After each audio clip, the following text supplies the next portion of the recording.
காங்கிரஸ் வீழ்வதை பார்த்து பாகிஸ்தான் வருத்தமடையுது. ராகுல் காந்தி வெற்றி பெறுவதை பாகிஸ்தான் விரும்புது. 20 கோடி முஸ்லிம்கள் இருக்கக்கூடிய ஒரு நாட்டில் அந்த சமூகத்துக்கு அந்த மதத்துக்கு எதிராகவே தன்னுடைய பிரச்சாரத்தை ஒரு பிரதமர் முன்னெடுப்பார், இஸ்லாமிய வெறுப்பை தன்னுடைய பிரச்சாரத்தின் அச்சாணியாக வைத்து சுழலுவார் என்றால் நினைத்து கூட பார்க்க முடியாத ஒரு அவலம். நடுங்குகிறது, உடலும் மனமும் நடுங்குகின்றன. ஒரு பிரதமரால் எப்படி இப்படி பேச முடிகிறது? ஏன்னா பாகிஸ்தான் எடுக்கிறாங்க இல்லையா, 2019 புல்வாமா அட்டாக் வச்சு விசாரம் பண்ணாங்க. இந்த முறை பாகிஸ்தான் எடுப்படும் நினைக்கிறீங்களா? எந்த இடத்துல இந்துக்களுக்கும் இஸ்லாமியர்களுக்கும் இடையேயான அந்த உரசல், அந்த மோதல் என்பது ஒரு நீரு பூத்த நெருப்பாக இருக்கிறதோ அங்கெல்லாம் பிரதமர் இந்த பேச்சை பேசுறார். இஸ்லாமிய வெறுப்பை அள்ளி விதைக்கிறார். தமிழ்நாட்டில் இந்துக்கள் தாலி அறுத்து முஸ்லிம்ஸுக்கு கொடுத்துருவாங்க காங்கிரஸ்காரன் ஏன் பேசல அவரு? பாகிஸ்தானை இழுக்கிறது மூலமா இங்க இருக்க முஸ்லிம்ஸுக்கு எதிராக இந்துக்களுக்கு திருப்பது, எஸ்சி எஸ்டி மக்களை உங்க ரிசர்வேஷனை புடுங்கி முஸ்லிம்ஸுக்கு கொடுத்துருவான்றது மூலமா எஸ்சி எஸ்டியை இவங்களுக்கு எதிராக திருப்பது. இந்த புத்தி இவ்வளவு வக்ர புத்தி எங்க போய் முடியும்? கடைசியில கேவலம் தேர்தல் வெற்றி. ஒரு தேர்தலில் தோத்தாதான் என்னடா செத்தாடா போயிடுவீங்க நீங்களாம். ஏன் இவ்வளவு ஒரு வெறி? நீ தான் காலத்துக்கும் ஜென்மத்துக்கும் பதவியில் இருக்கணுமா? மத்தவன் ஆளக்கூடாதா? மத்தவன் வாழக்கூடாதா? ஆளக்கூடாதுன்னு இல்லை இவனுங்க, மத்தவன் வாழவே கூடாதுன்றானுங்க. உயிரோடு இருக்க ஒரு முறை இஸ்லாமிய இடஒதுக்கீடு அலோவ் பண்ண மாட்டேன்றாரு. நான் உயிரோடு இருக்க வரைக்கும் இஸ்லாமியருக்கு இடஒதுக்கீடு இல்லைன்றாரு. எவ்வளவு கேவலமான பேச்சுங்க இது. இந்த பேச்சோட மட்டும் இல்லைங்க, அதுக்கு முன்னாலையும் பின்னாலே அவர் என்ன சொல்றாரு? பிரிக்பூஷன் சிங் அப்படிங்கிறவர் ஒரு பாலியல் புகாரில் சிக்கினார். இந்த முறை சீட்டு கொடுக்கல, ஆனால் அவருடைய மகனுக்கு சீட்டு கொடுத்துருக்காங்க இல்லையா? அதுவும் பிஜேபியோட உண்மையான முகம் வெளியில் வருது.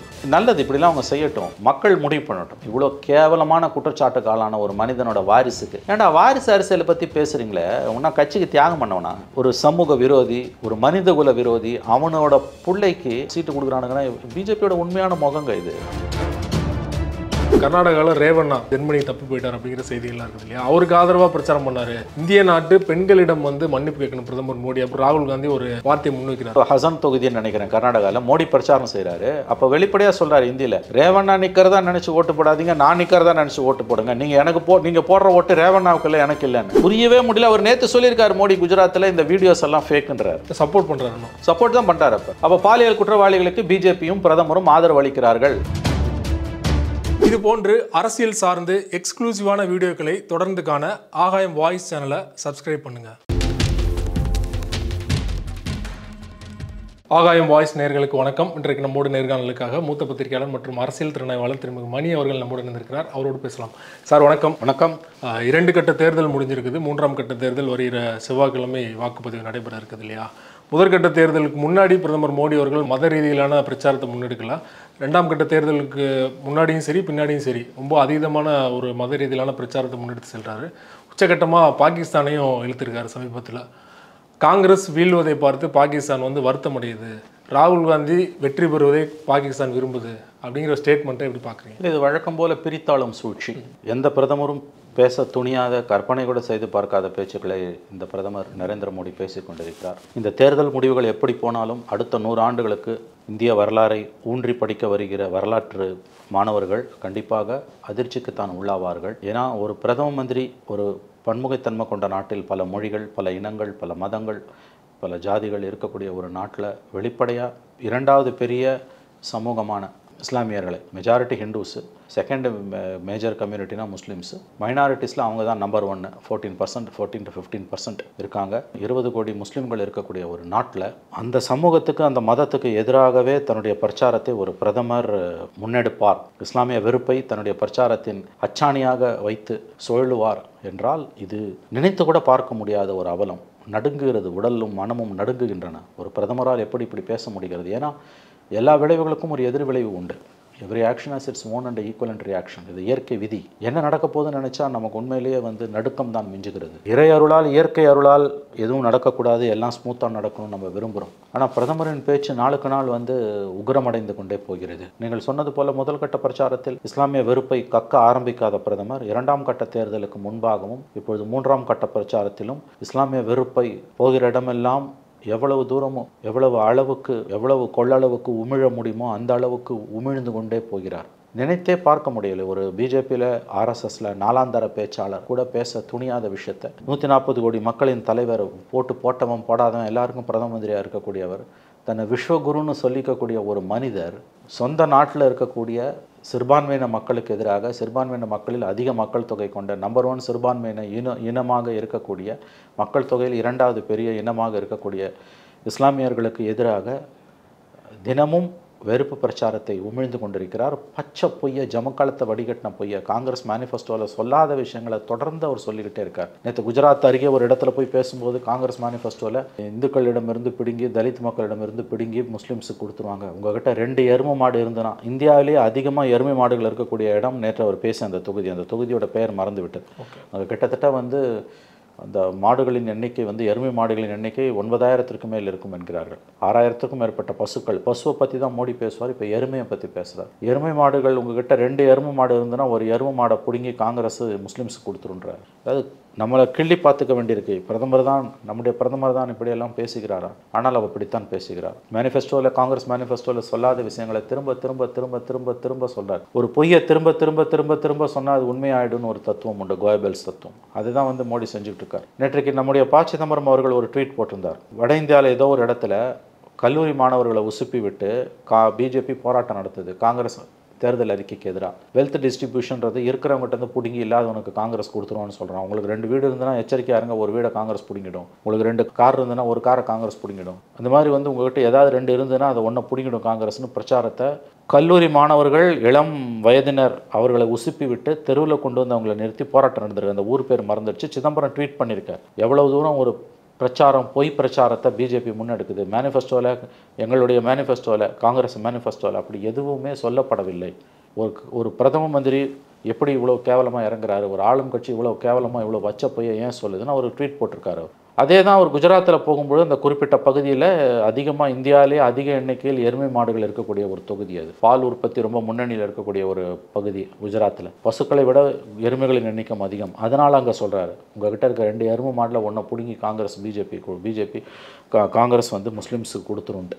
அப்படிலாம் எதுவுமே கொடுக்க முடியாது, சட்டப்படி முடியாது. அவங்க மேனிஃபெஸ்டோலையும் அவங்க அதை சொல்லலை. இப்போ ரொம்ப சர்வசாதாரணமாக பிரதமர் அதை செய்து கொண்டிருக்கிறார். 10 ஆண்டு சாதனைகளை சொல்லி ஓட்டு கேட்டால் ஓட்டு விழாதுன்னு அவருக்கு நல்லா தெரியுது. மேனிஃபெஸ்டோவில் இருக்கிறத சொன்னால் ஓட்டு விழாதுன்னு நல்லா தெரியுது அவங்க மேனிஃபெஸ்டோவில். ராமர் கோயிலை பற்றி சொன்னால் ஓட்டு விழாதுன்னு மோடிக்கு நல்லா தெரியுது. 370 பற்றி சொன்னால் ஓட்டு விழாதுன்னு மோடிக்கு தெரியுது. அதனால தான் அவர் இந்த ஆயுதத்தை கையில் எடுத்திருக்கிறார். இது ரொம்ப ஆபத்தான விஷயம், ரொம்ப ரொம்ப ஆபத்தான விஷயம். நான் மறுபடியும் சொல்கிறேன் சிவா, அடுத்த 100 ஆண்டுகளுக்கு வரக்கூடிய இந்திய வரலாறு, இந்த தேர்தல் முடிவுகள் எப்படி வேண்டுமானாலும் போகட்டும். ஜூன் 4ஆம் தேதி எவன் வேணால் ஜெயிக்கட்டும், எவன் வேணால் தோக்கட்டும். நினைவில் கொள்ளுங்கள், அடுத்த 100 ஆண்டுகளுக்கு இந்த தேர்தல் பேசப்படும், வரலாற்றில் பதியப்படும். ஏன்னா ஒரு பிரதம மந்திரி நினைத்து பார்க்க முடியாத அளவுக்கு கீழே இறங்கி மத வெறியை தூண்டினார். தன்னுடைய வெற்றிக்காக சிறுபான்மையின மக்களுக்கு எதிராக பச்சை பொய்ய, ஜமக்காலத்தில் வடிகட்டின பொய் மூட்டைகளை அவிழ்த்து விட்டார் என்று கண்டிப்பாக பதிவு செய்யும். நம்முடைய ஒரே கவலை, இன்னும் 1 மாதம் இருக்குது. பிரதமருடைய இந்த பேச்சுக்களின் காரணமாக எந்த ஒரு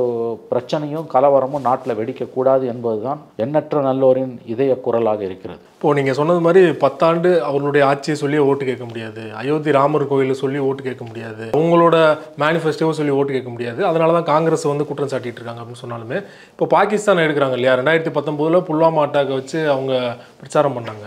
இந்த முறை பாகிஸ்தான் எடுபடும் நினைக்கிறீங்களா? அது எடுபடுமா எடுபடாதான்றது ஜூன் 4ஆம் தேதி போட்டியை திறந்தால் தான் தெரியும். ஆனால் அந்த முயற்சி எவ்வளோ கேவலமான முயற்சி. ஒவ்வொரு தேர்தலையும் இவனுங்க பாகிஸ்தான் இழுத்து வச்சு தான் பேசுவானுங்க. இவர்கள் மதத்தை வைத்து மட்டும்தான் பிரச்சாரத்தை ஈடுபடுகிறார்கள். அது ஒன்றுதான் தங்களுக்கு கை கொடுக்கும் என்று இவர்கள் நம்புகிறார்கள். வேற என்ன இருக்க முடியும்னு சொல்லுங்கள். நீங்கள் வந்து இன்றைக்கு 10 ஆண்டு சாதனையோ அல்லது உங்கள் மேனிஃபெஸ்டோவையோ சொல்லாமல் பாகிஸ்தானை இழுக்கிறீங்க. ஏன்னா அது உணர்ச்சியை தூண்டக்கூடியது. ஒவ்வொரு இடத்துலையும் பிரச்சாரத்தை ஒவ்வொரு மாதிரியாக அவர் மாற்றினார்னாலும், எங்கெல்லாம் வந்து இஸ்லாமியர்களுடைய எண்ணிக்கை வந்து இந்துக்களோட எண்ணிக்கைக்கு ஓரளவு நெருக்கமாக இருக்கிறதோ, அல்லது மற்ற பகுதிகளை விட, நேஷ்னல் ஆவரேஜை விட முஸ்லீம்ஸோட எண்ணிக்கை வந்து எந்த பகுதியில் கொஞ்சம் கூடுதலாக இருக்குதோ, எந்த இடத்துல இந்துக்களுக்கும் இஸ்லாமியர்களுக்கும் இடையேயான அந்த உரசல், அந்த மோதல் என்பது ஒரு நீருபூத்த நெருப்பாக இருக்கிறதோ, அங்கெல்லாம் பிரதமர் இந்த பேச்சை பேசுகிறார். இஸ்லாமிய வெறுப்பை அள்ளி விதைக்கிறார். தமிழ்நாட்டில் வந்து இந்துக்கள் தாலி அறுத்து முஸ்லீம்ஸுக்கு கொடுத்துருவாங்க காங்கிரஸ்காரன்னு ஏன் பேசலை அவர்? எடுபடாது. ஜனங்க காரி துப்பிட்டு போயிடுவாங்க. ஆனால் வட இந்தியாவில் அது எடுபடும் என்று அவர் நம்புகிறார். அதுதான் இதில் இருக்க ஆபத்து. இது அவர்களுக்கு வெற்றியை கூட தேடித்தரலாம். பிரதம மந்திரியின் இந்த இஸ்லாமிய வெறுப்பு பேச்சு பிஜேபிக்கு வெற்றி கனியை பறித்து தந்தால் அதில் ஆச்சரியம் எதுவும் இல்லை. வருத்தப்பட வேண்டுமானாலும் ஏதாவது இருக்கலாம், ஆச்சரியப்பட எதுவும் இல்லை. இந்த கார்டு ஒர்க் அவுட் ஆகும்னு அவங்க நம்புகிறாங்க. இதுதான் இதில் இருக்கக்கூடிய பெரிய சிக்கல். போய் அந்த எந்த இடத்துலலாம் மோடி இதை பேசுகிறாருன்னு பார்த்தீங்கன்னா, அந்த டெமோகிராஃபியை பார்த்தீங்கனாலே உங்களுக்கு தெரியும். நல்லா ஒர்க் பண்ணி தான் பேசுகிறாங்க. அவருக்கு பின்னால் ஒரு பெரிய டீம் இருக்குது. இதை பேசுங்க, இதை பேசினா தான் எடுபடுன்றாங்க. எப்படிங்க ஒரு பிரதம மந்திரி 10 வருஷம் நாட்டை ஆண்டுட்டு மக்கள்கிட்ட போகும்போது தான் சாதனையை சொல்லி ஓட்டு கேட்காம பச்சை பொய்யை ஜமுக்காலத்தில் வடிகட்டின பொய்யை எந்த பிரதம மந்திரியாவது ஒரு வட்ட செயலாளருக்கு கீழே இருக்கக்கூடிய ஒரு ஒரு ஒரு ஒரு கடைநிலை அரசியல்வாதி கூட எந்த பதவியிலும் இல்லாத ஒரு கடைநிலை அரசு ஊழியர்ன்ற மாதிரி கடைநிலை அரசியல்வாதி எந்த கட்சியை சேர்ந்தவனா அவனாக இருக்கட்டும் அவன் இப்படி ஒரு பேச்சை பேசுவானா உங்ககிட்ட 2 எருமை மாடு இருந்துன்னா ஒன்றை பிடுங்கி முஸ்லீம்ஸுக்கு கொடுத்துருவாங்கன்னு. அப்போ எவ்வளோ வக்ர மூலையில் வந்து உட்காந்துருக்கு. இது தெரியாமல் இல்லை. தன்னை விஸ்வகுருன்னு சொல்லிக்கக்கூடியவர் எப்படி தான் சொந்த மக்களையே ஒருத்தருக்கு எதிராக ஒருத்தரை உசுப்பி விடுறாரு. எப்படி நீ நாட்டை ஆள போகிற ஒருவேளை நாளைக்கு ஜெயிச்சின்னா? அப்போ எல்லா தர்மங்களையும் அவங்க திறந்துட்டாங்க. ராஜதர்மம்னு ஒன்று இருக்குது. பிடிச்சவன் பிடிக்காதவன் தேர்காலில் ரதத்தின் தேரோட காலில் மகனை வந்து வச்சு கொலை பண்ணான் மனுநீதி சோழன். மாடு வந்து கண்ணு இறந்து போயிடுச்சுன்னு அது வந்து நீதி கேட்டுது. தன்னுடைய சொந்த மகனே ராஜா தண்டனைக்கு உள்ளாக்கினான். ஒரு கதை. அது கதைன்னு நம்ம நம்புகிறோம். அது வந்து புனைவாக கூட இருக்கலாம். Maybe may not be. But தர்மன்றதுக்கான இலக்கணம் அதுதானே. தான் சொந்த மகனாக இருந்தால் கூட நீதி நிலைநாட்டப்படும்ன்றது. ராஜ தர்மம்னு ஒன்று இருக்குல்ல. உனக்கு ஓட்டு போட்டவன் போடாதவன் எல்லாருக்கும் தானே நீ ராஜா. அப்போ சொந்த மக்களுக்கு எதிராக உன்னுடைய சொந்த மக்களுக்கு எதிராக நீ வந்து 15% மக்களுக்கு எதிராக 20 கோடி மக்களுக்கு எதிராக இப்படி தினம் வெறுப்பை உமிழ்றதுன்றது பாகிஸ்தானை இழுக்கிறது. பாகிஸ்தானை இழுக்கிறது மூலமாக இங்கே இருக்க முஸ்லீம்ஸுக்கு எதிராக இந்துக்களது திருப்புறது. SC/ST மக்களை உங்கள் ரிசர்வேஷனை பிடுங்கி முஸ்லீம்ஸுக்கு கொடுத்துருவான்றது மூலமாக SC/STயை இவங்களுக்கு எதிராக திருப்புறது. இந்த புத்தி இவ்வளோ வக்ர புத்தி எங்கே போய் முடியும் கடைசியில்? எப்படி இது என்ன இதற்கு ஒரு விளைவு இருக்கும்ல. அதைத்தானே நம்ம நினச்சி பார்த்தா நமக்கு கொலை நடுங்குது.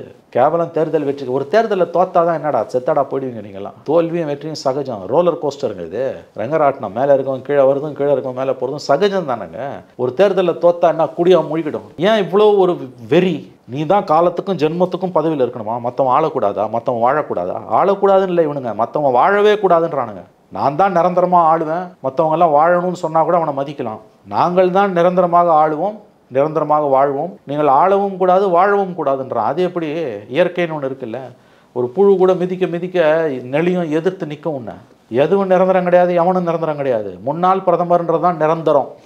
புரிஞ்சுக்கோ. பிரதமர்ன்றது வந்து நிரந்தரம் கிடையாது. முன்னாள் பிரதமர்ன்றது தான் வந்து நிரந்தரம். மன்மோகன் சிங் 10 வருஷம் பிரதம மந்திரியாக இருந்தார். இன்றைக்கி 10 வருஷம் பதவி இல்லாமல் கண்ணியமாக வாழ்கிறார். இது மாதிரி மோடியால் வாழ முடியாதுன்னு சொல்கிறீங்களா? பதில உங்கள் யூகத்துக்கே நான் விட்டுடுறேன்.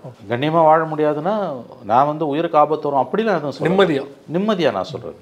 நிம்மதியாக நான் சொல்கிற வார்த்தைகளை நீங்கள் நன்றாக புரிந்து கொள்ள வேண்டும். ஐசட் கண்ணியமாக வாழ்வது. 10 ஆண்டுகள் மன்மோகன் சிங் அவர்கள் நாட்டை ஆண்டார். 1000 விமர்சனம் அவர் கவர்மெண்ட் மேலே இருக்கலாம்.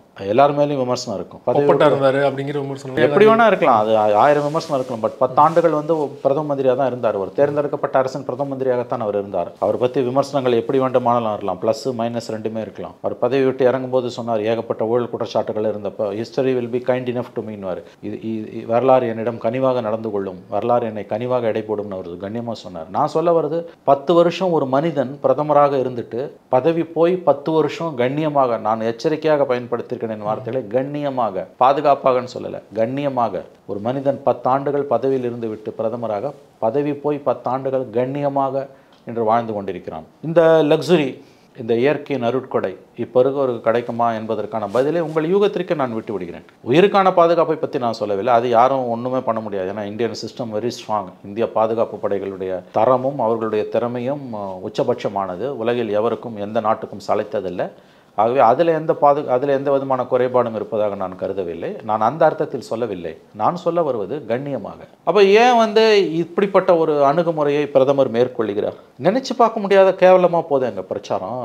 இதெல்லாம் பேசுறதுக்கே ரொம்ப சலிப்பாகவும் அழற்சியாகவும் இருக்குது. அதாவது பிடிக்கல, பேசவே பிடிக்கல. ஓப்பனாக சொல்கிறேன். கற்பனை பண்ண முடியல. ஒரு பிரதம மந்திரி எப்படி தொடர்ந்து முஸ்லிம்ஸுக்கு எதிராக 220 கோடி முஸ்லிம்ஸுக்கு எதிராக தொடர்ந்து எப்படி ஒரு பிரதமர் விஷத்தை கக்க முடியும்? அந்த சமூகத்தோட கோணத்திலேருந்து இங்கே பாருங்களேன். அவர்கள் எவ்வளவு தூரம் வந்து மன உளைச்சலுக்கும் அச்சத்திற்கும் ஆளாகி இருப்பார்கள். தினம் பேசுகிற ஒரு பிரதமருங்க. எவனோ தெருவில் போகிற பொறுக்கி பேசுகிறான்னா பிரச்சனை கிடையாது. அல்லது மதவெறி பிடித்த அயோக்கியர்கள் பேசுகிறானுங்கன்னா பிரச்சனை இல்லை. பிஜேபி RSSல 4வது படியில் இருக்கக்கூடிய அயோக்கியர்கள் பேசுகிறாங்கன்னா நம்ம அதை கவலைப்பட தேவையில்லை. இந்த நாடு வந்து பாதுகாப்பாக இருக்கிறது. பெரும்பாலான இந்துக்கள், இந்த சமூக கட்டமைப்பு, இந்திய அரசியலமைப்பு சாசனம், நம்முடைய காவல்துறை, நம்முடைய நீதித்துறை எல்லாமே சிறுபான்மையின மக்களின் பாதுகாப்பை உச்சபட்சமாக கருதுகிறது என்று நாம் உறுதியாக நம்புகிறோம். ஆனால் ஒரு பிரதமரே எப்படி பேசுகிறாருன்னா அது என்ன சமைக்கும் கீழே இருக்கவனு கொடுக்கும். உயிரோடு இருக்க ஒரு முறை இஸ்லாமிய இடஒதுக்கீடு வந்து அலோவ் பண்ண மாட்டேன்றாரு. நான் உயிரோடு இருக்க வரைக்கும் இஸ்லாமியருக்கு இடஒதுக்கீடு இல்லைன்றாரு. எவ்வளோ கேவலமான பேச்சுங்க இது. இந்த பேச்சோட மட்டும் இல்லைங்க, அதுக்கு முன்னாலையும் பின்னாலே அவர் என்ன சொல்றாரு? SC/ST கிட்ட இருந்து பிடுங்கி கொடுத்துருவான்றாரு. 2 எருமாடு இருந்தால் ஒன்றை பிடுங்கி கொடுத்துருவான். 2 வீடு இருந்தால் உன்னை பிடிங்கி கொடுத்துருவான், 2 கார் இருந்தால் உன்னை பிடிங்கி கொடுத்துருவான். ஆர்எஸ்எஸ்ஸின் உண்மையான கோர முகம் என்று சந்தி சிரிக்கிறது. சர்வதேச நாடுகள் இந்தியாவை காரி துப்புது. புரிஞ்சுக்கோங்க, மோடியோட இந்த 10 நாள் பேச்சு இருக்குல்ல, முதல் கட்ட தேர்தல் முடிந்த பிறகு இன்றைக்கு இந்த நீங்கள் சொன்னீங்கல்ல second phase and third phase, நாளையோட 5ஆம் தேதியோட 3வது கட்டத்துக்கான பிரச்சாரம் ஓயுது. இந்த 15 நாட்களாக மோடி பேசிக்கொண்டிருக்கக்கூடிய இந்த பேச்சு சர்வதேச ஊடகங்களில் பெரிய அளவில் விவாதிக்கப்படுகிறது. அவர்கள் அலறுகிறார்கள் என்ன நடக்க போகுது இந்தியாவில்னு. ஆகவே இது மோடியோட ஸ்டாண்டர்ட்ஸ் படியே நம்ம ஏற்கனவே விவாதித்தது படி இது அபாயகரமான பேச்சு. அவர் 2014 இப்படி பேசலை, 2019 இப்படி பேசலை. இன்ஃபேக்ட் 2014 அவருடைய பேச்சை பார்த்தீங்கன்னா ராமர் கோயில் பொது சிவில் சட்டம் 370 வந்து எங்கேயாவது ஒரு இடத்துல பேசுவார். 90% மேலே, ஏன் 95-96% மேலே அவர் பேசினது பூரா அச்சேதின். 2014 அவருடைய ஃபேமஸ் வேர்ட்ஸ் அச்சேதின், நல்ல நாட்கள், 2 கோடி வேலை வாய்ப்புகளை உருவாக்குவேன், விவசாயிகள் வருமானத்தை ரெட்டிப்பாக்குவேன், skill India, start up India, make in India, கருப்பு பணத்தை மீட்பதற்கு குழு அமைப்பேன். முதல்ல ஜெயிச்சு 2014 பார்லிமெண்ட்டுக்குள்ளே போகும்போது பார்லிமெண்ட்டை தொட்டு கும்பிடுறாரு. பார்லிமெண்ட் சென்ட்ரல் ஹாலில் பேசும்போது தேர்தலில் என்ன வேணால் நான் பேசியிருக்கலாம், ஆனால் இப்போ சொல்கிறேன் இந்தியாவோட வளர்ச்சிக்காக எல்லாரும் பங்களிச்சிருக்காங்க. யார், ஜவஹர்லால் நேருலேருந்து மன்மோகன் சிங் வரைக்கும் எல்லாரும் பங்களித்திருக்கிறார்கள். பெரிய மனுஷனாக பேசினார். நமக்கெல்லாம் கூட மகிழ்ச்சியாக இருந்தது, ஆஹா மோடி திருந்திட்டாரு, இது தேர்தல் நேரத்தில் பேசுகிற பேச்சு கிடையாது, இதெல்லாம் ஒழுங்காகிட்டார் அவர் அப்படின்னு நினச்சோம். என்ன ஆச்சு அதுக்கு பிறகு? 2019 பாதி குறைஞ்சது. Pulwama attack, Balakot attack. 2024 நினச்சே பார்க்க முடியலையங்க. அதனால தான் நான் சொல்கிறேன், இந்த தேர்தல் முடிவுகள் எப்படி போனாலும் ஜூன் 4ஆம் தேதி போட்டியை தொடங்கும் போது தெரியும் அவன் ஜெயிக்கிறான் அவன் தோக்குறான்னு. ஜெயிக்கிறது தோக்குறது சகஜங்க. எதற்காக வந்து அதற்கு இவ்வளோ முக்கியத்துவத்தை நீங்கள் கொடுக்குறீங்க? இன்றைக்கி தோக்குறவன் நாளைக்கு ஜெயிக்க போகிறான், இன்றைக்கி ஜெயிக்கிறவன் நாளைக்கு தோக்க போகிறான். நிரந்தரம் கிடையாது எதுவுமே. இது ஒரு சைக்கிள் தான். இது வந்து அதுக்கு இவ்வளோ முக்கியத்துவம் கொடுத்து இவ்வளோ பெரிய ஒரு இஷ்யூவாக அது வந்து ஒரு லைஃப் அண்ட் டெத் இஷ்யூவாக இன்றைக்கி இந்தியாவில் மாறி போயிருக்குது. இதில் பிரதமரோட இந்த பேச்சு வந்து தோற்று போனால் என்ன பண்ணுவாங்க? அவங்க மத கலவரங்கள் உண்டாக்குவாங்களா? ஆச்சரியம் இல்லை. ஏன்னா அப்படி தானே அவங்க பிரச்சாரம் போகுது. இன்றைக்கி ஒரு குறிப்பிட்ட மதத்துக்கு எதிராக, சிறுபான்மையின மக்களுக்கு எதிராக உன்னுடைய பிரச்சாரம் தொடர்ந்து இந்த தேசத்தோட பிரதமருடைய பிரச்சாரம் இருக்குமே ஆனால் அது கொடுக்கக்கூடிய செய்தி என்ன?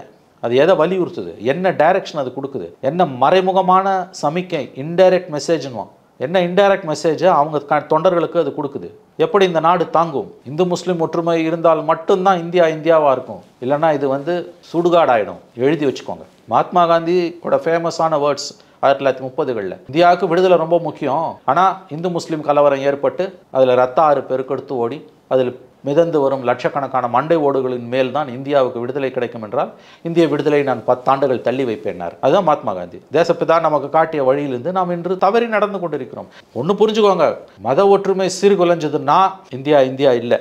இந்த நாடு வந்து மன்மோகன் சிங் ஒரு தடவை சொன்னார், த கண்ட்ரி வில் பிகம் அன்கவர்னபிள்னாரு. இதே வார்த்தையை அவர் சொன்னார். எனக்கு நல்ல ஞாபகம் இருக்குது. நம்ம வரலாறை படித்தோம்னா நிறைய விஷயங்கள் புரியும். எதுவுமே புதுசு இல்லை. இப்போ சுதந்திரத்துக்கு பிந்தின இந்திய வரலாறை படித்தோம்னா 75 ஆண்டு கால வரலாறை படித்தோம்னா நிறைய விஷயங்கள் நமக்கு புரியும். இந்தியா வில் பிகம் அன்கவர்னபிள்னாரு. மத கலவரங்கள் பெரிய அளவில் மூண்டதுன்னா இந்த நாட்டை நீ நிர்வகிக்க முடியாது. நீ ஜெயிச்சே வந்தினாலும் இந்த நாட்டை நிர்வகிக்க முடியாது. அதை நோக்கி தான் மோடி இன்று இந்தியாவை தள்ளி கொண்டிருக்கிறார். பாகிஸ்தானை பற்றி அவர் பேசுகிறார். நீங்கள் ஒவ்வொரு எலெக்ஷன்லையும் அவங்க பேசுறது. பாகிஸ்தானில் இருக்கக்கூடிய யாரோ ஒரு தலைவர் ட்வீட் போட்டார், ஏங்க மோடி தான் பெஸ்ட் லீடர்னு பாகிஸ்தானில் இருக்க தலைவர்கள் சில பேர் ட்வீட் போட்டிருக்காங்க. அது தெரியுமா உங்களுக்கு? சில முடிவுகளை மோடி எடுக்கும்போது மோடி பவர்ஃபுல் லீடர், நம்ம மோடி மாதிரி இல்லாததால தான் இன்றைக்கி நம்ம அமெரிக்கா எவ்வளோ தூரம் நம்மளை மிதிக்குது. ஒசாமா பின் லாடனை கொலை பண்ணப்ப அவங்க சொன்னது வந்து அதுக்கு பிறகு சம்பவங்கள் அவங்க சொல்லும்பொழுது ஒசாமா பின் லாடன் 11 நடந்தது. அதன் பிறகு 16, 17 ஒரு பாகிஸ்தானி லீடர் போட்டது நமக்கு மோடி மாதிரி ஒரு தலைவர் இருந்ததுதான் 11 இது நடந்திருக்காதுன்னு போட்டிருந்தோம். இந்திய தலைவர்களில் ஒவ்வொருத்தரை சிலாகிச்சும் அங்கே அவங்களுக்கு ட்வீட் போடப்பட்டிருக்கிறது. ரசிகர்கள் இருக்காங்க, அவங்க நல்ல விரும்பிகள் இருக்காங்க. இதை ஒரு காரணமாக வச்சு பேசுகிறாரு. இதை விட மோசமான அரசியல் ஏதாவது இருக்க முடியுமா? அப்படி பார்த்தா சைனாவோட அதிகாரப்பூர்வ ஏடாக இருக்கக்கூடிய சீனர்களுடைய அதிகாரப்பூர்வ ஏடு குளோபல் டைம்ஸ் ஆங்கில பத்திரிகை, சைனீஸ் லாங்குவேஜ்லேயும் மேண்ட்ரின்லேயும் வருது, இங்கிலீஷ்லேயும் வருது. குளோபல் டைம்ஸ் பத்திரிக்கை. குளோபல் டைம்ஸ் பத்திரிக்கை மோடியை புகழ்ந்து எழுதுது. 3வது முறை மோடிக்கு தான் வாய்ப்புன்ட்டு 4 மாதம் மேலே எழுதியிருந்தாங்க தலையங்க. அதுக்கு ஏன் பிஜேபி எந்த பதிலுமே சொல்லலை? ஏன் அதை இவனுங்க பேசலை? அதனால் இந்த பாகிஸ்தான் கார்டை எடுத்துகிட்டு வந்து போடுறதுன்றது காலகாலமாக அவங்க கையில் வந்தது. பாகிஸ்தான் ராகுல் காந்தி ஆதரிக்குதுன்னு சொல்கிறது மூலமாக இந்தியாவில் உள்ள இஸ்லாமியர்களுக்கு எதிராக அந்த வெறுப்பை வந்து மேலும் மேலும் மேலும் இவங்க வந்து தூண்டுறாங்க. இன்றைக்கி பேசியிருக்கார் மோடி ஒரு இடத்துல. இப்போ சமீபத்தில் பார்த்தேன், 1 மணி நேரத்துக்கு முன்னால், SC/ST கிட்டேருந்து ரிசர்வேஷனை பிடுங்கி தங்களுடைய ஜிஹாதி ஓட் பேங்க்குக்கு கொடுக்க போகிறாங்க. பச்சை பொய்யுங்க. ஏங்க இதில் இன்னொரு கொடுமையான விஷயம், தேர்தல் கமிஷன் அமைதியாக இருக்குது. நீங்கள் பார்த்தீங்கன்னா சந்திரசேகர் ராவ் இருக்கார்ல, கேசிஆர், அவருக்கு 2 நாள் தடை விதிச்சிருக்காங்க. இன்றைக்கி நைட்டு 3ஆம் தேதி நைட்டு 8 மணிலேருந்து 5ஆம் தேதி நைட்டு 8 மணி வரைக்கும் ஒரு எந்த பிரச்சாரம்னா மேடையில் பேசக்கூடாது, தொலைக்காட்சிக்கு பேட்டி கொடுக்கக்கூடாது, பேப்பருக்கு பேட்டி கொடுக்கக்கூடாது, எந்த சோஷியல் மீடியாலையும் அவர் பேட்டி கொடுக்கக்கூடாது. வாயை கட்டி போடுறாங்க. அவர் வந்து காங்கிரஸுக்கு எதிராக ஒரு அவதூற பிரச்சாரம் பண்ணாருன்னு, நியாயமானது ஒத்துக்கிறேன் நான்.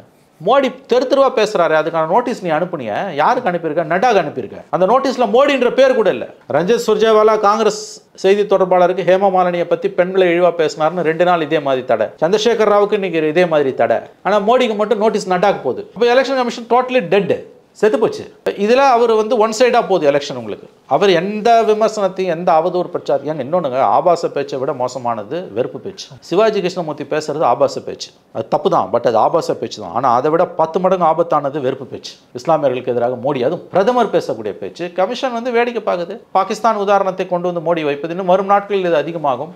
பாகிஸ்தான் பாகிஸ்தான் பாகிஸ்தான் சொல்கிறது மூலமாக முஸ்லிம்களுக்கு எதிரான வெறுப்பை மேலும் மேலும் மேலும் மேலும் ஆழமாக இந்துக்கள் மனதில் விதைக்க முயற்சிக்கிறார் மோடி. வட இந்தியாவில் தன்னுடைய பிரச்சாரம் இஸ்லாமிய வெறுப்பை மையமாக கொண்டு சுழன்றால் மட்டுமே இந்த முறை தன்னால் தேர்தலில் வெற்றி பெற முடியும் என்று மோடி நம்புகிறார். ஏன்னா 10 வருஷ சாதனை, மேனிஃபெஸ்டோ, ராமர் கோயில் 370 எதுவுமே வேலை செய்யாதுன்னு அவருக்கு தெரிஞ்சு போச்சு.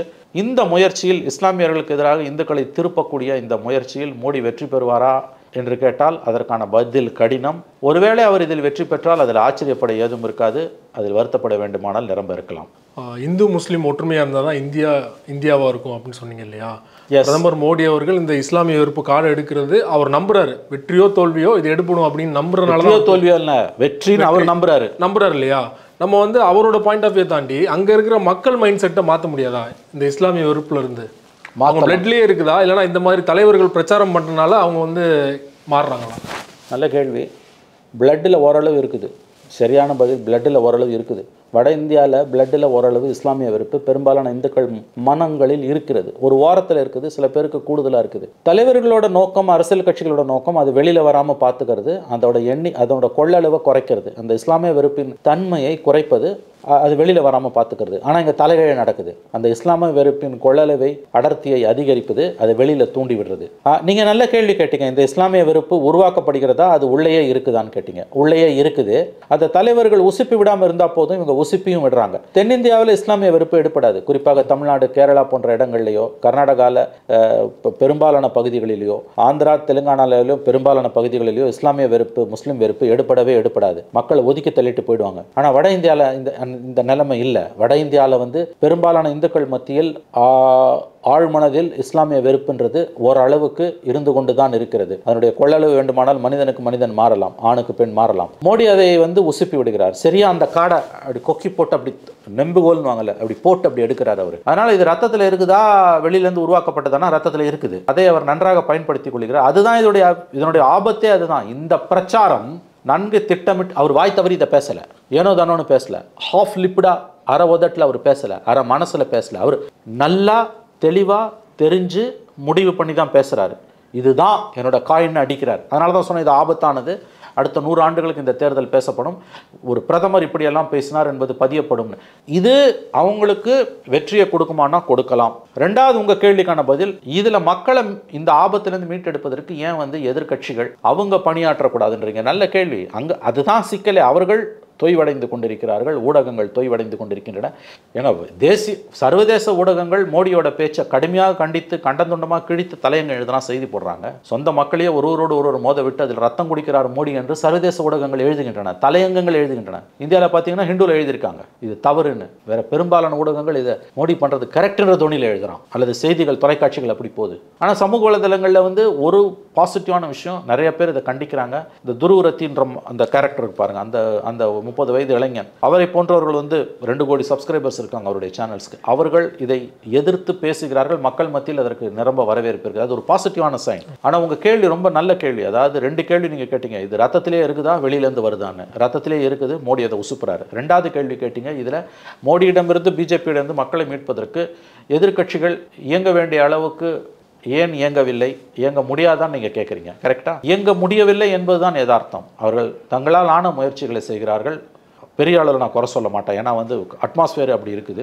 3வது விஷயம் வந்து ஊடகங்கள் இதில் வந்து என்ன பங்கு ஆற்றுகின்றன? ஊடகங்கள் மோடிக்கு ஜால்ரா போடுகின்றன. 90% மெயின் ஸ்ட்ரீம் மீடியா, தேசிய நீரோட்டத்தில் இருக்கக்கூடிய அச்சு ஊடகங்களும் காட்சி ஊடகங்களும் கண்டிக்க வேண்டிய அளவுக்கு மோடியை கண்டிக்கவில்லை.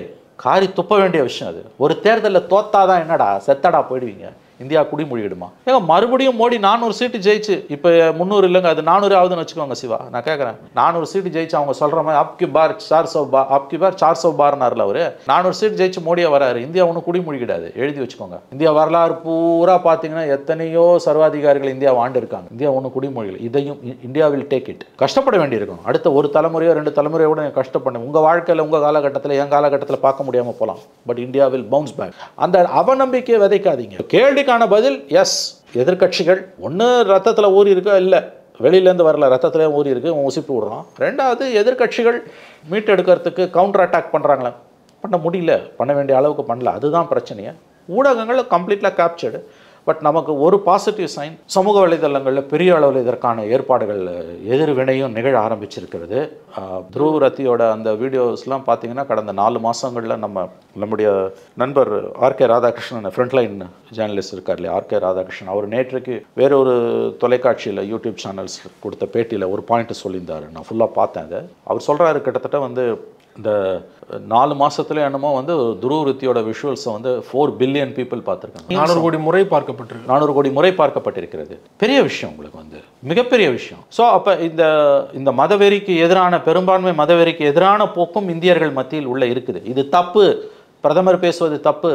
நான் உயிரோடு இருக்க வரைக்கும் இஸ்லாமியர்களுக்கு இடஒதுக்கீடு கொடுக்க மாட்டேன். அந்த செய்தியை படிக்கும்போது மனம் வேதனை அடைந்தது. உங்களுக்கும் அப்படி தான் இருக்கும் நான் நம்புகிறேன். மனசு வேதனை அடைஞ்சது. இப்படி பிரதமர் ஏன் இப்படிலாம் பேசுகிறார்? அரசியலமைப்பு சாசனத்தில் சொல்லப்பட்டிருக்கு மத அடிப்படையில் இடஒதுக்கீடு கூடாது. அந்த கதைலாம் வேற. நீ இந்த இடத்துல வெறுப்பை விதைக்கிற. ஒரு 10 பைசா கூட உனக்கு கொடுக்க மாட்டேன்னு யாரை பார்த்துமே நீ சொல்ல முடியாது. சிறுபான்மையின மக்கள், அதுவும் ஒரு நாடு நல்ல நாடா கெட்ட நாடா கேடுகட்ட நாடான்றதுக்கான அடையாளமே அது தன்னுடைய சிறுபான்மையின மக்களை எப்படி நடத்துதுன்றது தான். தினம் போட்டு அடிக்கிறானுங்க. நீங்கள் உங்களை ஒரு இஸ்லாமியானா கற்பனை பண்ணி பார்த்தீங்கன்னா அதனுடைய வேதனையும் வலி உங்களுக்கு புரியும். நிச்சயமாக இதை இந்தியா முறியடிக்கும் என்று நாம் உறுதியாக நம்பலாம். நிறைவா ஒரே ஒரு கேள்வி. பிரிஜ்பூஷன் சிங் அப்படிங்கிறவர் ஒரு பாலியல் புகாரில் சிக்கினார். மல்யுத்த வீராங்கனைகள்லாம் போர்க்கொடி தூக்குனாங்க. சில மாதங்கள் கழித்து தான் அவரே அந்த பதவியிலிருந்து நீக்கப்பட்டார். போட்டியிடலை மீண்டும். இப்போ அவர் உத்தரப்பிரதேசலாம் போட்டிடுறாரு. அவருக்கு இந்த முறை சீட்டு கொடுக்கல. ஆனால் அவருடைய மகனுக்கு சீட்டு கொடுத்துருக்காங்க இல்லையா? அது எப்படி பார்க்குறீங்க? அதுவும் பிஜேபியோட உண்மையான முகம் வெளியில் வருது. பிஜேபியோட கோர முகம். நல்லது, இப்படிலாம் அவங்க செய்யட்டும், மக்கள் முடிவு பண்ணட்டும். இவ்வளோ கேவலமான குற்றச்சாட்டுக்கு ஆளான ஒரு மனிதனோட வாரிசுக்கு ஏன்டா வாரிசு அரசியலை பற்றி பேசுகிறீங்களே? உன்னா கட்சிக்கு தியாகம் பண்ணவனா? உங்கள் கட்சிக்கு தியாகம் பண்ணவன் எத்தனையோ பேர் இருக்கான். உங்களோட சித்தாந்தங்கள் கொள்கைகளில் நமக்கு உடன்பாடு கிடையாது. ஆனால் அவன் நம்பின கொள்கைக்காக காசு பணத்தை எதிர்பார்க்காம 30 வருஷம் 40 வருஷம் 50 வருஷம் வேலை செஞ்சு கட்சிக்காக ஆர்எஸ்எஸ்க்காக வேலை செஞ்சு அந்த கட்சியில் எந்த சுகத்தையும் அடைய முடியாமல், எந்த பதவியும் அடைய முடியாமல் எவ்வளவோ லட்சக்கணக்கான தொண்டர்கள் அந்த கட்சியில் இருக்காங்க. அதில் எவனுக்காவது நீ சீட்டு கொடுத்தீங்கன்னா பாராட்டலாம். அவன் நம்பின தத்துவத்துக்கு அவன் விசுவாசமாக இருக்கான், கட்சி மாறல, இலக்குகளை மாற்றாமல் இருக்கான்ட்டு. ஒரு கேடுகட்ட கயவன், ஒரு போக்கிரி. பெண்கள் எந்த அளவுக்கு சர்வதேச அளவில் இந்தியாவோட மானம் கப்பல் ஏறிச்சுன்னு தெரியும், காற்றுல பறந்ததுன்னு தெரியும். இப்போது அந்த வீராங்கனைகள் மழையில் வெயிலில் நின்று எவ்வளோ கஷ்டப்பட்டாங்க, போராடினாங்கன்னு தெரியும். தங்கள் நாட்டுக்காக வாங்கின மெடலை கொண்டு போய் கங்கையில் வீசுவன்னு போனாங்க. அந்த மனம் எவ்வளோ தூரம் அப்போ வேதனைப்பட்டிருக்கும். ஒரு வார்த்தை அவர்களுக்கு ஆறுதல் சொல்ல முடியாத பிரதமர் இன்னைக்கு அந்த கேடுகட்ட குற்றச்சாட்டுகளுக்கு உள்ளான ஒரு கயவன், ஒரு போக்கிரி, ஒரு சமூக விரோதி, ஒரு மனிதகுல விரோதி. அவனோட பிள்ளைக்கு அது வாரிசுன்றது குற்றச்சாட்டு வரும்ன்ற கவலை கூட இல்லாமல் சீட்டு கொடுக்குறானுங்கன்னா பிஜேபியோட உண்மையான முகங்க இது. வாரிசு அரசியலை பற்றி பேசுவதற்கு எந்த தகுதியும் இவர்களுக்கு இல்லைன்றதுக்கு மறுபடியும் ஒரு உதாரணம். நீ யாருக்கும் இந்த கட்சியிலேயே சேவை செஞ்சு ஓரளவு நல்லவனாக இருந்தவனுக்கு கொடுத்து வாரிசு தப்பு கிடையாது. அதில் இவ்வளோ கேவலமான குற்றச்சாட்டுக்குள்ளானவனுக்கு நீ சீட்டு கொடுக்குறான்னா நீ என்ன சொல்ல விரும்புகிற? அது மூலமாக இந்த பார், அவனுக்கு சீட்டு கொடுக்க முடியல, நீங்கள் எல்லாம் என்ன நெருக்கடிக்கு உள்ளாக்கிட்டீங்க, ஆனால் நான் விடமாட்டேன், அவன் பிள்ளை கொடுப்பேன். மக்களை தான் கால் செருப்புள்ள தூசிக்கு சமமாகத்தான் பிரதமர் மதிக்கிறார் என்பதுக்கு இதுவும் சரியான உதாரணம். மக்கள் கையில் தாங்க இருக்குது. இதுக்கு பிறகும் பிஜேபிக்கு ஓட்டு போட்டானுங்கன்னு வச்சுக்கோங்க, ஜூன் 4 போட்டியை திறக்கும் போது தெரியும் நமக்கு. பேசுறதுக்கு ஒன்றும் கிடையாது, அவ்வளோதான். ஏன்னா மக்களே போல்வர் கையவர், அவ்வளோதான். ஒரு பக்கம் பிரிஜ்பூஷன் அவருடைய மகனுக்கு சீட்டு, இன்னொரு பக்கம் கர்நாடகாவில் ரேவண்ணா அன்பணி தப்பு போயிட்டார் அப்படிங்கிற செய்திகள்லாம் இருக்குது இல்லையா? அவருக்கு ஆதரவாக பிரச்சாரம் பண்ணார். இந்திய நாட்டு பெண்களிடம் மன்னிப்பு கேட்கணும் பிரதமர் மோடி. அப்புறம் ராகுல் காந்தி ஒரு வார்த்தையை முன்வைக்கிறார் இல்லையா? ராகுல் காந்தியோட அந்த கருத்து ரொம்ப ரொம்ப நியாயமானது. ரேவண்ணாவோட தேர்தல் பிரச்சார கூட்டத்தில் நேற்றைக்கு நம்ம பீட்டர் அல்ஃபோன்ஸ் காங்கிரஸ் தலைவர் சன் டிவி டிபேட்டில் ஒரு வீடியோவை எடுத்து ப்ளே பண்ணி காமிச்சார். ரேவண்ணாவோட பிரச்சாரம் 26ஆம் தேதி எலெக்ஷன் நடந்ததில்ல, அதுக்கு 2-3 நாள் முன்னால் அவர் ஹசன் தொகுதின்னு நினைக்கிறேன் கர்நாடகாவில் மோடி பிரச்சாரம் செய்கிறாரு. அப்போ வெளிப்படையாக சொல்கிறார் ஹிந்தியில், ரேவண்ணா நிற்கிறதா நினச்சி ஓட்டு போடாதீங்க, நான் நிற்கிறதா நினச்சி ஓட்டு போடுங்க. நீங்கள் போடுற ஓட்டு ரேவண்ணாவுக்கு இல்லை, எனக்கு இல்லைன்னு. நீங்கள் யாருக்காக வாக்கு கேட்டீர்களோ அவர் எவ்வளவு பெரிய கேடுகட்ட மனிதர் என்பது இன்னைக்கு வரக்கூடிய வீடியோஸ் மூலமாக தெரியுது. முதிர்கண்ணிகள் என்று சொல்லப்படக்கூடிய 60 வயதிற்கு மேற்பட்ட பெண்களை கூட அவர் பாலியல் பலாத்காரம் செய்திருக்கிறார். இதுக்கு மேலே இவர்கள் வந்து எப்படி வந்து நான் பிரதமர் உட்பட கேட்கிறேன், இவர்கள் வந்து கொஞ்சம் கூட கூச்ச நாச்சம் இல்லாமல் மேடைகளில் தோன்றி அரசியல் பேசுகிறார்கள், வாக்குகளை கேட்கிறார்கள்ன்றது புரியவே முடியல. அவர் நேற்று சொல்லியிருக்காரு, மோடி குஜராத்தில் இந்த வீடியோஸ் எல்லாம் ஃபேக்குன்றார். சப்போர்ட் பண்ணுறாரு, சப்போர்ட் தான் பண்ணுறாரு. அப்போ பாலியல் குற்றவாளிகளுக்கு பிஜேபியும் பிரதமரும் ஆதரவு அளிக்கிறார்கள், அவர்களை தூக்கி பிடிக்கிறார்கள் என்பதுதான் இதனுடைய பொருள். ஏன்னா வெளிப்படையாக பிரைம் மினிஸ்டர் பேசுறாரு. இந்த வீடியோஸை பற்றி அவர் என்ன சொல்றாரு, இது டாக்டர்ட் வீடியோஸ், ஃபேக் வீடியோஸ்ன்றாரு. அவர் சொல்றாரு, பிரதமர் மோடி சொல்றாரு, வீடியோஸ் ஃபேக்கு, வார்த்தைகள் வேர்ட்ஸ் ஃபேக்கு, காங்கிரஸோட மேனிஃபெஸ்டோ ஃபேக்கு. எப்படிங்க 3000 வீடியோஸ் வந்து சந்தி சிரிக்குது, அவன் எல்லாரும் பாக்கெட்டில் வச்சிருக்கான் அந்த வீடியோஸை. இவர் போய் ஓட்டு கேட்டிருக்காரு. ஜஸ்ட் 10 நாளைக்கு முன்னால் மோடி ஓட்டு கேட்டிருக்காரு. எப்படி கேட்டாரு, நீங்கள் ரேவண்ணா நிற்பதாக நினைத்து ஓட்டு போடாதீர்கள், நான் நிற்பதாக நினைத்து ஓட்டு போடுங்கள். அப்போ இந்த பாவத்தில் உங்களுக்கு தானே சார் பங்கு இருக்குது? இந்த கேள்வி எழும் இல்லையா? ஆனால் அந்த வீடியோ பூரா ஃபேக்குன்றாரு. இல்லை, ஒரு பக்கம் பிரதமர் மோடி அவர்கள் ரேவண்ணாக்கு சப்போர்ட் பண்ணுறாரு, ஆனால் அந்த வீடியோ வெளியிட்டது பிஜேபி காரங்க தான் அப்படிங்கிற ஒரு தகவல். அதுதான் அங்கே உள்ள இருக்க பிரச்சனையா சார். இந்த வீடியோஸ் எதுவுமே புதுசு இல்லை சார். 1 இயர் முன்னாலேயே இந்த வீடியோஸ் வந்து கர்நாடகாவில் இன்ஃப்ளூயன்ஷியல் பர்சன்ஸ் கிட்ட, யார் politicians, journalist, police officers, IAS officers, இவங்க கிட்டலாம் வந்து இந்த வீடியோ சர்க்குலேஷனில் இருந்திருக்கு. அவன் என்ன பண்ணான், அந்த ரேவண்ணா கர்நாடகா ஹைகோர்ட்டில் போய் ஒரு கேக் ஆர்டர்னா தடை உத்தரவு, மீடியா வந்து செய்தி வெளியிடக்கூடாது, இந்த வீடியோஸ் சம்பந்தமாக மீடியா எழுதக்கூடாது, பேசக்கூடாது, சேனலில் பேசக்கூடாது, யூடியூப்பில் பேசக்கூடாது, சோஷியல் மீடியாவில் பேசக்கூடாதுன்னு ஒரு கேக் ஆர்டர் வாங்குறான். கர்நாடக உயர்நீதிமன்றம் ரொம்ப வினோதமான தீர்ப்புகளை சில சமயங்களில் கொடுத்துருக்குது. இப்படிலாம் கேக் ஆர்டர் கொடுக்கவே முடியாது. ஏன்னா உச்சநீதிமன்றம் சில தீர்ப்புகளில் தெளிவாக சொல்லியிருப்பது, கேக் ஆர்டர் ரொம்ப ரேரஸ்ட் ஆஃப் ரேர் கேஸில் தான் நீங்கள் கொடுக்கணும்னு. இந்த இதில் கேக் ஆர்டர் இஷ்யூ பண்ணான், அதனால 1 வருஷம் வெளியில் வராமல் இருந்தது. இப்போ என்ன ஆயிப்போச்சுன்னு கேட்டிங்கன்னா, தேர்தல் நேரத்தில் பிஜேபி கவர்மெண்ட் இருந்தது. கரெக்ட். இந்த கவர்மெண்ட் இப்போ என்ன ஆச்சுன்னா, 26ஆம் தேதி செகண்ட் ஃபேஸ் எலெக்ஷன் முடிஞ்சது முதல் நாள் வெளியில் விடுறான். இது ஒரு பக்கம் இருக்கட்டும். ஜனதா தள் எஸ்ஸோட செக்யூலரோட பிஜேபி அலைன்ஸ் போகிறதுன்னு பேச்சுவார்த்தை நடந்துகிட்டு இருக்கும்போது, இப்போ ஒரு 4-5 மாதத்துக்கு முன்னால் அந்த மாவட்டத்தில், ஹசன் மாவட்டம், அந்த இவர் ரேவண்ணா நிற்கிற அந்த மாவட்டத்தோட பிஜேபி தலைவர் பிரதமருக்கும் உள்துறை அமைச்சருக்கும் கடிதம் எழுதுகிறார். இவன் வந்து ஒரு பொறுக்கி இந்த மாதிரி கேவலமான காரியம்லாம் பண்ணியிருக்கான், இவனோட போய் நம்ம இந்த கட்சியோடையும் இவனோடையும் கூட்டணி வச்சோம்னா நமக்கு கெட்ட பேர், நீங்கள் கூட்டணி வைக்கக்கூடாதுன்னு அந்த மாவட்டத்தோட பிஜேபி தலைவர் மோடிக்கும் அமித்ஷாக்கும் கடிதம் எழுதுறாரு. அதுக்கு பிறகு ஒரு பிரஸ் மீட் வைக்கிறாரு. அந்த பிரஸ் மீட்ல அந்த கடிதங்களை கொடுக்குறாரு. அவர், நான் ஹோம் மினிஸ்டருக்கும் பிரைம் மினிஸ்டருக்கும் எழுதியிருக்கேன், இவரை பற்றின சில செய்திகளையும் வெளியிடுறாரு. இவன் ஏகப்பட்ட குற்றச்சாட்டுகளுக்கு உள்ளானவன், இந்த கேடுகட்ட கட்சியோட நம்ம கூட்டணி வைக்கக்கூடாதுன்னு பிஜேபியோட லீடர் சொல்றாரு. முதல்ல லெட்டர் எழுதுறாரு அமித்ஷா மோடிக்கு, அப்புறம் பிரஸ் மீட் வச்சு அதை சொல்றாரு. அதை மீறி இவங்க வைக்கிறாங்க. ஏன் வச்சாங்க தெரியுமா? இவன் மீதான இத்தனை குற்றச்சாட்டுகளும் மோடிக்கும் அமித்ஷாக்கும் நன்றாக தெரியும். இதை பிளாக்மெயில் பண்ணி தான் கொண்டு வந்தாங்க. இல்லாட்டி உன் பையன் ஜெயிலுக்கு போவான்னு தேவகவுடாவை மிரட்டி, தேவகவுடாவை யார், தாத்தா, இந்த பையனோட தாத்தா, முன்னாள் பிரதமர் தேவகவுடாவை மிரட்டி இந்த கூட்டணிக்கு சம்மதிக்க வைத்தார்கள். தேவகவுடா பையன் ரேவண்ணா, இன்னொரு பையன் HD குமாரசாமி, அவங்கள குடும்பத்தை மிரட்டி தான் கொண்டு வந்தாங்க. அது எப்படியோ வெடிச்சு வெளியில் வந்துருச்சு. இதை விட ஒரு கேவலமான ஒரு கவர்மெண்ட் இந்தியாவில் உலகத்தில் எங்கேயுமே இருந்தது கிடையாதுங்க. இந்த இஷ்யூ எல்லாம் தெரிஞ்சுதான் பிரைம் மினிஸ்டர் அவனுக்கு பிரச்சாரம் பண்றாரு. சென்ட்ரல் ஏஜென்சிஸ்க்கு, மத்திய உளவு அமைப்புகளுக்கு ஓராண்டுக்கு முன்பே தெரியும் இப்படி வீடியோஸ் இருக்குது, இவன் கேடு கட்டவன், இந்த குடும்பத்தில் இவ்வளோ அசிங்கம் நடக்குதுன்றது எல்லாருக்கும் தெரியும். அவங்க HD தேவகவுடா கிட்ட 10 ஆண்டுகளுக்கு முன்பு உதவியாளராக இருந்த ஒருவர் இந்தியா டுடேல ஒரு பேட்டி கொடுக்குறாரு தொலைக்காட்சியில், ராஜ்தீப் சர்தேசாய்க்கு. அவர் சொல்றாரு, நான் HD தேவகவுடாவிடம் 10 ஆண்டுகள் பணியாற்றி இருக்கிறேன் அவருடைய உதவியாளராக. அவருக்கு தெரியாமல் அந்த குடும்பத்தில் எதுவுமே நடக்காது. அவர் வயதானவர்னு அவர் இட போடாதீங்க, அவருக்கு அவ்வளோ ஷார்ப்பு மைண்டு உண்டு, அங்கலங்கலமாக தான் குடும்பத்தில் என்ன நடக்குதுன்னு அவருக்கு தெரியுன்றார். மோடியும் அமித்ஷாவும் இந்த வீடியோஸை ஒரு துருப்பு சீட்டாக பயன்படுத்தி பிளாக்மெயில் பண்ணி, அங்கே எப்படி ஈடியை வச்சு பிளாக்மெயில் பண்ணி அஜித் பவார், பிரஃபுல் பட்டேல், ஷிண்டே இவங்களெல்லாம் கொண்டு வந்தாங்களோ அந்த மாதிரி இந்த தேவகவுடா ஃபேமிலியை இந்த வீடியோஸை வச்சு தான் இவங்க அலையன்ஸுக்கு கொண்டு வந்திருக்காங்க. அப்போ தெரிஞ்சே போய் பிரதமர் பிரச்சாரம் பண்ணுறாரு. உருப்படுமா இந்த நாடு? ஆக இது மக்கள் இவர்களுக்கு வரும் தேர்தலில் பாடம் புகட்டுவார்கள் என்று நாம் நம்பலாம், அவ்வளோதான். அதுக்கு மேலே வந்து இதில் பேசுறதுக்கு எதுவும் இருக்கிறதா தெரியல. இந்த கர்நாடகா இஷ்யூ வந்து ரொம்ப ஏன்னா இது வந்து பிரைம் மினிஸ்டர் பிரச்சாரம் பண்ணிட்டு போன பிறகு வெளியில் வந்தது நம்ம நினைக்கிறோம். இல்லை, இது இப்படி இருக்குன்றது 1 வருஷத்துக்கு முன்னாலே அமித்ஷா மோடிக்கு தெரியும். ஏன்னா அவங்க எம்எல்ஏ லெட்டர் எழுதியிருக்காரு, அவர் பிரஸ் மீட்டில் சொல்கிறாரு. அப்போ தெரிஞ்சே மேடையில் ஏறி பிரச்சாரம் பண்ணியிருக்காரு, ரேவண்ணாக்கு போடுற ஓட்டு எனக்கு போடுற ஓட்டு, நான் நிற்கிறதா நினச்சி ஓட்டு போடுங்க. ஆனால் இந்த வீடியோ வெளியானது வந்து வாக்குப்பதிவுலாம் முடிஞ்சதுக்கப்புறம் தான் வெளியே வருது. அதுக்கு முதல் நாள், ஒரு நாள் முன்னால் வருது, பத்தி எரியாது. 25 நைட்டு வெளியில் வருது, 26 போலிங்கு, 26லேருந்து பத்தி எரியுது. அது எலெக்ஷன் முடிஞ்ச பிறகு வந்ததாக தான் கணக்கு. அது வந்து உங்களுக்கு போலிங் டேக்கு முதல் 12 மணி நேரம் முன்னால் வருது, அவ்வளோ தூரம் பரவல. அது 26 போலிங் முடிஞ்ச பிறகு தான் பத்தி எரியுது. அங்கே இப்போ ஸ்பெஷல் இன்வெஸ்டிகேஷன் டீம் போட்டிருக்காங்க. அவனு டிப்ளமேட்டிக் பாஸ்போர்ட்டில் தான் போயிருக்கான், எம்பின்றதுனால. பேசுறதுக்கு எதுவும் இருக்கிறதா தெரியல. ரொம்ப நன்றி சார், உங்கள் நேரத்தை ஒதுக்கி பல்வேறு தகவல் எங்களோட பயன்படுங்க. நன்றி சிவா, நன்றி.